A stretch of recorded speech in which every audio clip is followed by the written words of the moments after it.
Welcome to the first Sunday of the season after Pentecost, or as it's really called, Ordinary Time. And we will be using track 2 during this season, and this season lasts up until Advent. So the last Sunday is November 22nd. And track 2, there's 2 tracks in the Episcopal Church. Track 1 is more of a continuous reading, and right now they're reading Genesis. And track 2 is more thematic reading. And we plopped into the middle of a Hosea, and you won't hear Hosea again probably. You'll hear something else next week. So what happens is that the reading from the Hebrew scripture and the psalm changes. Track 1 is one reading, and track 2 is the different reading. So just a little what's going on. And also our gospel up through November 22nd will be Matthew. So you're in for a long season with Matthew.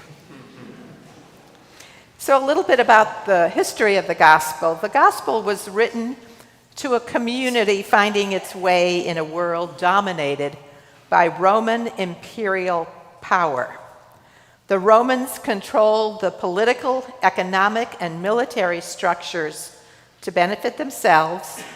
Imperial theology was part of this domination system, and it claimed that Rome and the Roman emperor ruled at the will of the gods, and that the emperor manifested the God's will on earth. So this gospel is written as a counter-narrative that helps its audience live in an alternative existence in the midst of such a world. This gospel emphasizes that it is God's world, God's reign and presence, and God's reign is manifested in the presence of Jesus, not the emperor. And God's blessings extend to all people, not just to an elite few. Jesus is the one who reveals God's will, not Rome. And keeping this background in mind, so we need to keep this background in mind also when reading this gospel. This gospel was written about 80 AD, and the author is supposedly Matthew. We really don't know. But as we open to our gospel for today, Jesus is walking along, and he sees Matthew sitting at the tax booth. Now, of course, tax collectors worked for Rome. And so he's sitting there collecting. We don't know what he's doing. I could make a story about it, but we don't know what he was doing. Was he busy collecting taxes for the Roman government? Was he just sitting there twiddling his thumbs? Was he talking to others? We have no clue. But Jesus walks by and says, "Follow me." And he does. It's kind of amazing. And you wonder, what made Matthew just follow Jesus? And as they walked along, I wondered what they were talking about. And did Matthew just leave that tax booth open with all that money there? Or did he give the keys to somebody? Did he lock it up? And what was it about Jesus that compelled him to follow? This is one of those call stories. And we hear many of them throughout the gospel. And it helps us to think about our own call stories, which there isn't just one call. We have many call stories. God speaks to us and calls us in many, many different ways. So as they came to dinner that night, there were many tax collectors, not just Matthew. And the text tells us there were other sinners sitting with Jesus and Matthew and the disciples. So what was the talk around that table? Did they know each other? Was Matthew surprised to see his co-workers there, or some of his co-workers there? Did they talk about their call? Did they talk about what led each of them to follow Jesus? But then there were the Pharisees, and they saw all these people, and I wondered if any of them were sitting there also, or were they just watching the house? Was it the next day or that evening when they asked Jesus' disciples, "Why did your teacher eat with tax collectors and sinners?" And we know that these were people who were considered outcasts, untouchables, that you were unclean if you touched them, met with them, talked with them. And so they're asking, why does the rabbi do this? But they didn't ask Jesus. They didn't go directly to the source, which is always the best place to go. Instead, they were kind of going around, and so they came to his disciples and asked them. But Jesus, not about to be invisible, says, "Those who are well have no need of a physician, but those who are sick. Go and learn what I desire mercy, not sacrifice means. I have come to call the righteous, not sinners." And I wonder, there's a lot of wondering in this text. I wonder what the Pharisees did with that exchange. And then I wonder, because as they were standing there, a leader of the synagogue comes up to Jesus and kneels at his feet. And he's just telling Jesus that his daughter has died. And come and lay your hands on her and she'll live. So we go from tax collectors and sinners to a religious leader. But this religious leader doesn't follow Jesus. Jesus follows the religious leader and follows him to his home. And the disciples are coming along. They're following as well. So again, it's almost like we've got a little parade happening as they head to the leader of the synagogue's house. And then just as they're walking, a woman comes up to Jesus.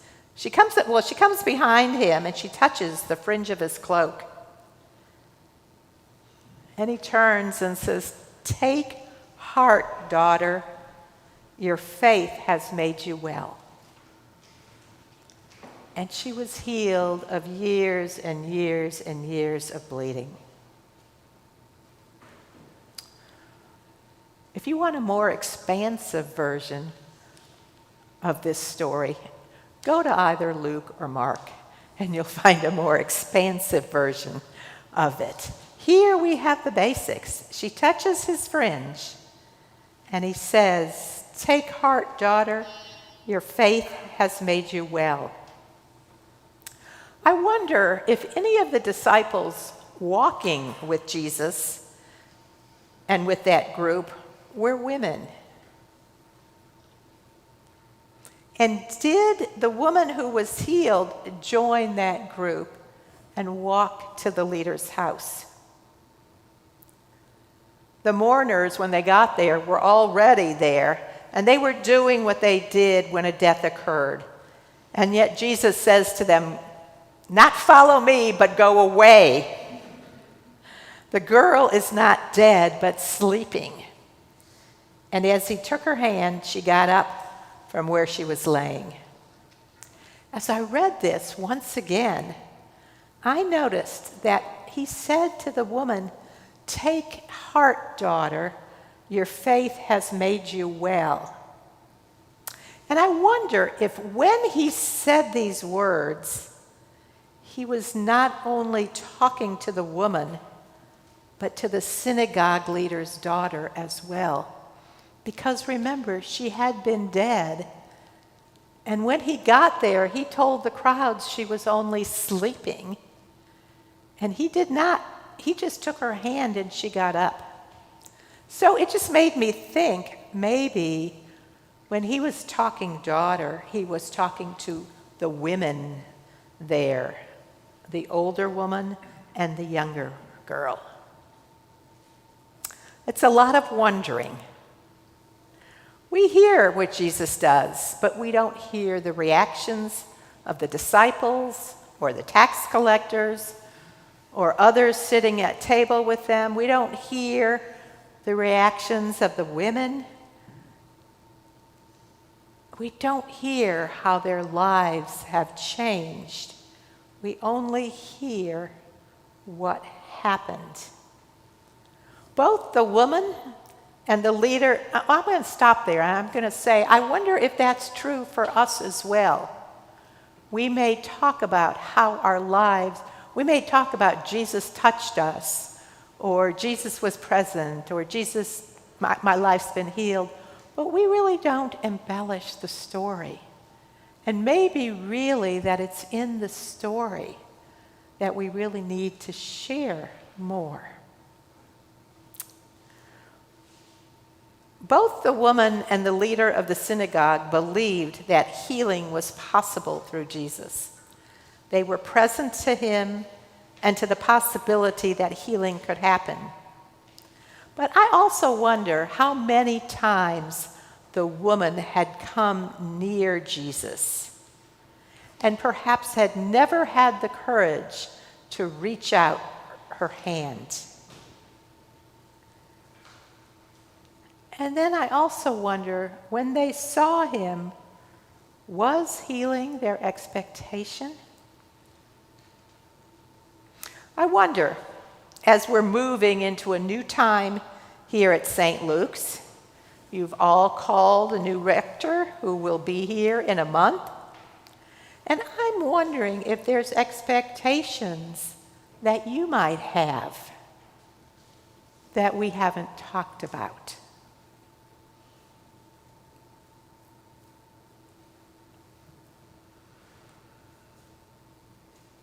Any expectations anybody's willing to share about what happens when the new rector comes?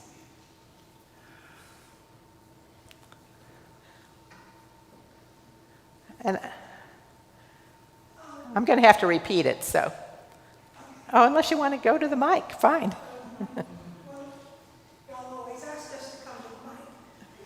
So the people at home can hear us. So my question is, when a priest comes into a new congregation, what kind of things do they change? Do they come in and they want to do things differently than what we're accustomed to? And what would those things, what might that be? That's a good question. Usually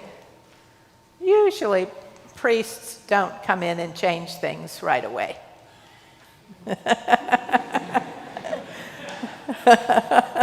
Except interims, they do that all the time. That's the joy of being an interim. No, usually a priest will come and see and feel and be a part before. But there's all kinds of things that, do we talk about liturgy? Do we talk, there's a lot of things. Yes, some things will be different just because Mike is very different from me, and he worships probably different from me, and stuff like that. So there will be some things that he brings just by who he is that are different. But usually clergy do not come in and change things right away. Anybody else have any expectations or want to speak to that? You know, my 8 o'clockers who never talked a lot. You all who talk to me all the time don't have anything to say. Mary Rose.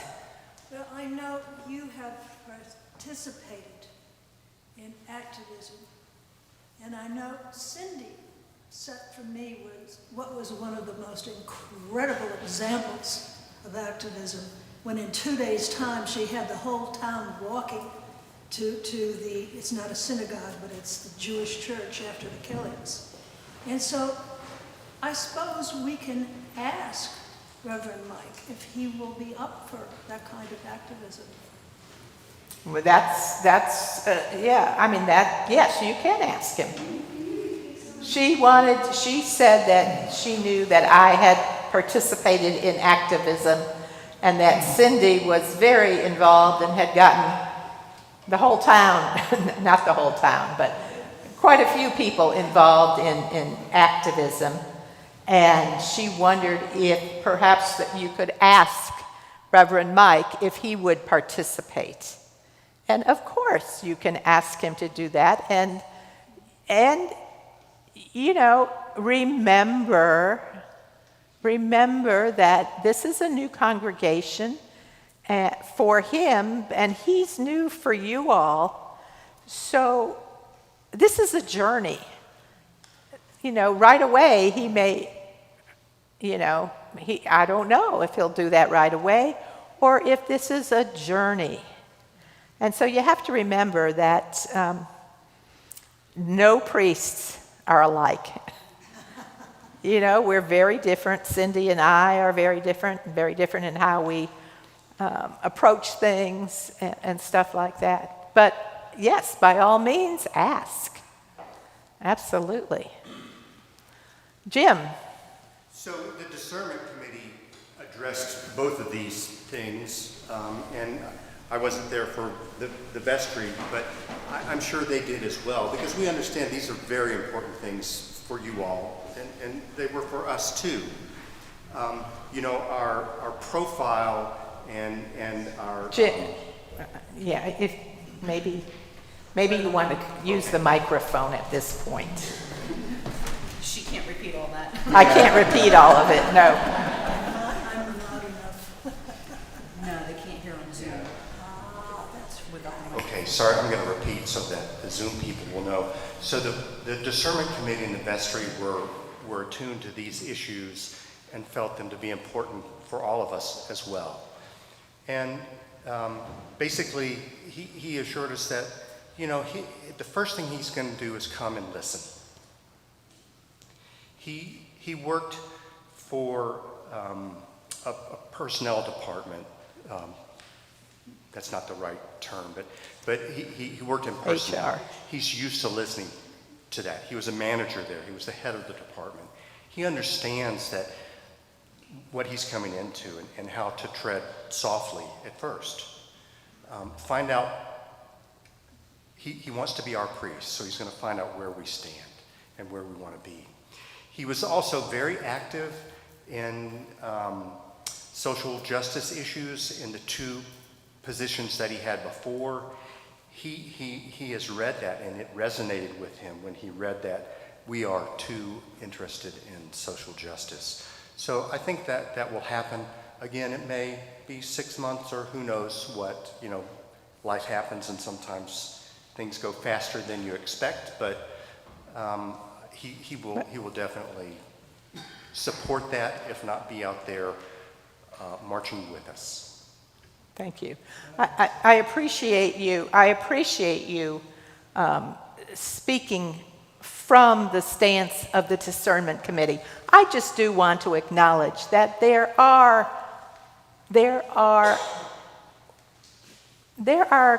expectations, or people are excited but people are also nervous. And if we talk about that stuff, it helps us as we come to that. Sure. And that's really what I'm wanting to. And we can speak for Mike, but Mike will have to do the speaking himself. Can I comment? Mike and Rebecca are actually very close friends of mine. We did a lot of work together in Florida, Indian Rocks Beach, and you will not be a more engaging, active. Both he and Rebecca both are incredible people. He has a wealth of broadness and knowledge and just life to the church. I remember the day he decided to go to seminary at the age of, I think, 63. And he was an attorney in Florida for many years, Raymond James, and he's just wonderful people. We're very blessed to have Mike and Rebecca, and you will see that as you get to know them. So he'll participate in every march, he'll participate in every cause. They're just really, really good folks. Okay, thank you. I appreciate it. Pat? I guess what I want to say is I don't have any expectations, but I have this great hope that he'll like us. Okay, great. Like us. That's wonderful. Thank you. Thank you for putting that out there. Jean? Question more of how are we planning to welcome him? What are we planning? We will talk more about that in the weeks to come. I know that we're going to talk with the vestry. You will talk more about that in the next few weeks. Okay, thank you. Indiana? I wanted to know if you understand your Spanish and other people's position about what the Latinos are suffering now in this moment. Those are good questions. I invite you to come and make an appointment when he gets here and talk to him about that. That's... I have a question for you. You may know the answer to this. I remember when Cindy was here that she would meet with other ministers and preachers in the area. I'd like to know whether or not that group of ministers is still getting together. That's not for Jim. That's for me. Okay. Yes, it gets together. We meet, and he will be meeting with them. Okay, great. I just Okay. was worried that it would dissolve. And he had done that in other communities as well. Right. No, he will be meeting. I've talked to him about that, and he will be meeting with them. Yeah. Okay, thank you, Kathryn. Are there any other expectations that people want to talk about? Bill? I've had the opportunity to meet him over a meal. He's a kind, gentle, loving man with a big heart, and we're going to be just fine. Yes. Great. Thank you. Anna? Yeah, sure. What are my expectations? Because we have expectations, right? So there's a little bit of anxiety. There's a lot of excitement. One of my expectations is we'll have some fun. And I'm looking forward to it. Right. We're going to have fun. We'll have some fun. Yeah. So those are, yes. Wonderful. All right. So, and the other thing is, I want to say that the expectations in the gospel, expectations that we're talking about, really, oftentimes, our expectations are individual. You know, we want this, we want that. And yet we need to remember that we are a community here. And so it's for the group, for the community. It's like the healing of the whole, but yes, will we have fun as a community together? Will we move together? Those are more of the questions that affect the group. Sure, individuals have hopes, expectations, and, you know, those will come up. I think it's a good idea to, if you continue to have those, to talk with him about that when he gets there. But remember, we're a community. We can't, and we have to work together as a whole. And Jesus opens our world. Jesus shows us this by bringing in tax collectors, disciples, women, sinners, leaders of synagogues. Just an amazing group of people who probably didn't have anything in common, and yet coming together, they have a lot in common as they walk with Jesus and learn what it means to heal one another, to love one another. So my prayer is, may we continue to be present to the holy in our midst, reaching out to bring all into the compassion of God's healing love. Amen. Amen.